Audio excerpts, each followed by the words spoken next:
Tim gabungan pemidem kemutungan ngelaku kepemideman hutan sama lahan di wilayah pemulutan organ ilir. Lahan seluas 3 hektar tersebut diduga ditunu oleh Wong yang tak dikenal.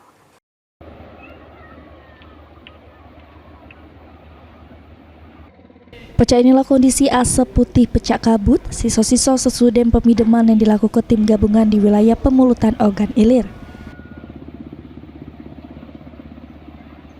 Komandan Tim Regu Manggala Agni Drop Banyuasin Sumsel, Rahmat menyebut terdapat 2 titik lahan yang ditunu, pemulutan sama Palem dengan luas sekitar 3 hektar.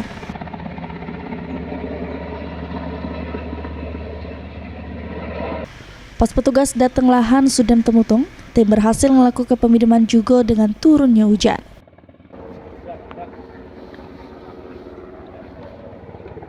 Terpantau saat ini kawan-kawan melakukan kegiatan pemadaman di 2 titik, satu di Desa Pulau Semambu, Indralaya Utara, kemudian di TPI.